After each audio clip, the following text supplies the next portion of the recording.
Excelentíssimos senhores ministros do Supremo Tribunal Federal, excelentíssima ministra Carmen Lúcia, relatora da ADI 4768.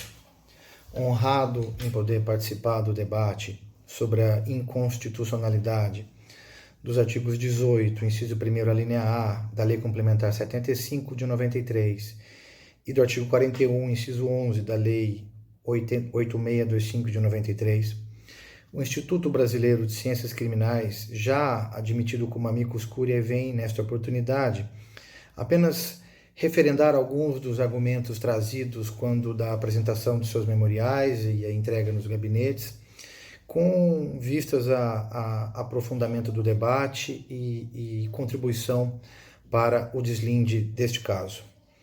Excelências, o que está em jogo não é, como poderia se entender na superfície, uma mera questão de repartição especial. Não se trata apenas de uma questão de lugar. Não se trata de uma questão apenas de design das salas de audiência.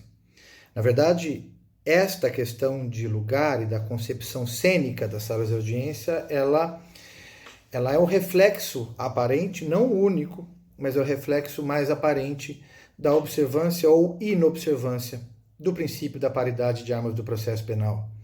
O princípio da paridade de armas do processo penal, que segundo doutrina que se consolidou desde os fins dos anos 40 do século passado, a partir do estudo de Giuseppe Guarneri e outros que se seguiram, como Oreste Dominioni, Giulio Ubertis, Caiambos, no cenário de direito processual penal estrangeiro. Esse princípio foi consagrado no corpo dos julgados da jurisprudência do Tribunal Europeu dos Direitos Humanos, desde seguramente os fins da década de 50, com inúmeros precedentes, alguns foram referidos no memorial do Instituto Brasileiro de Ciências Criminais, como a razoável oportunidade dada a cada parte de apresentar o seu caso em condições que não a coloquem em desvantagem vis-à-vis do seu oponente. Que significa a observância do princípio da paridade de armas?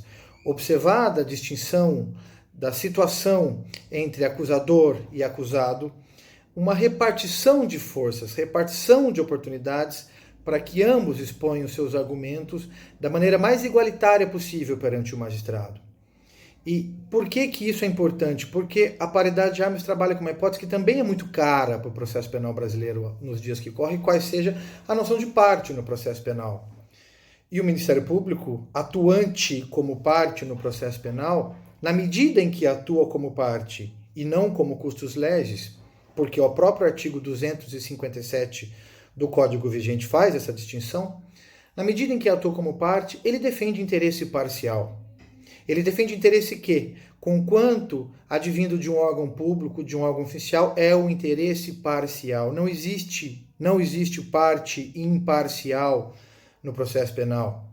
O Ministério Público tampouco deve ser visto como um auxiliar do juízo, isso como uma captis diminutio, retirando-lhe a autonomia que foi adquirida no âmbito constitucional ineditamente em 88. Aliás, o IBC-CRIM também faz menção de relembrar nessa passagem histórica da estrutura do processo penal brasileiro e do papel do Ministério Público como parte, desde o Código de Processo Criminal de 1832 e passando pelas constituições, os entendimentos são de Walter Acosta, Pontes de Miranda, mas sobretudo a evolução trazida pelo professor Antônio Magalhães Gomes Filho, os artigos e as referências estão nos memoriais. O Ministério Público é parte no processo penal, sobretudo quando formula pedidos, sobretudo quando se comporta nas salas de audiência. E assim chega-se ao aspecto mais central do problema. A sala de audiência é o espelho de como a justiça é vista. A sala de audiência é o espelho da distribuição de poder do processo penal. A sala de audiência é o espelho e a ritualística do comportamento do juiz, que deve ser equidistante perante as partes. A propósito dos precedentes mencionados pelo Instituto Brasileiro de Ciências Criminais, um deles chama a atenção, o caso Borgers versus Áustria, decidido em 1991 pelo Tribunal Europeu dos Direitos Humanos, que disse a seguinte frase muito emblemática e que vem a calhar para este debate agora, ministros. Justice must not only be done, it must be seen to be done. O que significa chamar atenção para este ponto?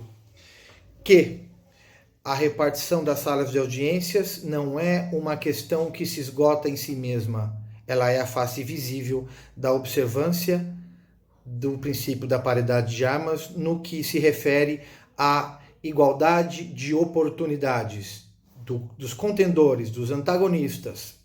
O Ministério Público como parte antagonista do acusado. Esta também é uma evolução inquestionável do processo penal, não só brasileiro como ocidental. Portanto, esses dispositivos que estabelecem esta prerrogativa durante a sala de audiência, que são o momento onde são expostas, sobretudo as provas orais, que são expostos os argumentos perante o juiz imparcial, em que a cena judicial se desenvolve com imediatidade, em que a cena judicial é vista, é percebida pela comunidade como um todo.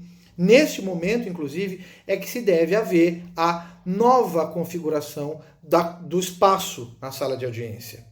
Não é à toa, inclusive, não só desse precedente do Tribunal Europeu, não é à toa, inclusive, que no caso em que este tribunal já apreciou essa matéria, ministros, recurso em mandado de segurança 21884, caso decidido em 1994, relatoria de Sua Excelência Ministro Marco Aurélio, o Supremo Tribunal Federal, pelos ministros da segunda turma, sobre enfrentar a questão quando se debatia justamente o artigo 18, inciso 1º, a linha A, da Lei Complementar 75 de 93. Agora, é a primeira vez em que o Supremo se depara em matéria de controle concentrado e abstrato de constitucionalidade sobre esse tema. E o BCCRIM quer chamar a atenção mais uma vez como a justiça é vista. Há inúmeros estudos sobre postura e poder, sobre o ritual da sala de audiência. Chama atenção, Vossas Excelências conhecem seguramente a obra do professor Antônio Garrapon, Bem Julgar. Mas também o IBCCRIM chama atenção para alguns outros detalhes. O tema, conquanto não apreciado ainda com muita profundidade pelos organismos judiciais brasileiros e pela maioria dos autores, é conhecido não só dos organismos internacionais, como nós já nos referimos nos memoriais, como inclusive foi consagrado em diplomas de direito de processo penal comparado, o caso da Itália. Com o advento do Código de Processo Penal de 1988, em 1989 houve o proferimento de uma norma de atuação, é o Decreto Legislativo 271 de 89, que no artigo 146 disciplina exatamente a repartição de espaços em sala de audiência.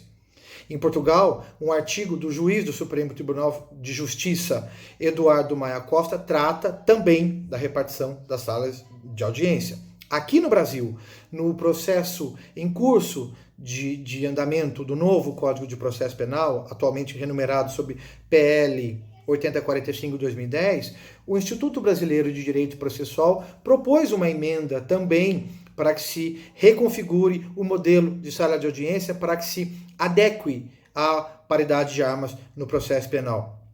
Ademais, ministros, há manifestações espoucadas, uma norma do Tribunal de Justiça de Minas Gerais, uma decisão que implementou essa reconfiguração em vara distrital de Porto Alegre, também uma resolução de Justiça Federal de São Paulo, e tudo indicando que é necessário que o Supremo Tribunal Federal, agora, no controle concentrado e abstrato de constitucionalidade, enfrente o tema. Mas o IBCCRIM, na qualidade de amicus curiae, salienta que o tema merece ser enfrentado não sobre a questão pela qual ele aparenta. A aparência tem a ver com a profundidade da qual decorre. O grande tema é o respeito e a configuração da paridade de armas no processo penal e a observância da repartição de oportunidades entre os naturais contendores, sobretudo no momento apical que é o das salas de audiência e como a justiça é vista pela comunidade como um todo. São por essas razões, excelências, que o Instituto Brasileiro de Ciências Criminais, honrado mais uma vez com a possibilidade de ter participado para nutrir o melhor debate no campo do direito, vem prestar essas contribuições e sem prejuízo do quanto já exposto por escrito, vem referendar o entendimento de que os argumentos colocados na ADI 4768 significam que ela deve ser julgada inteiramente procedente. Muito obrigado, excelências.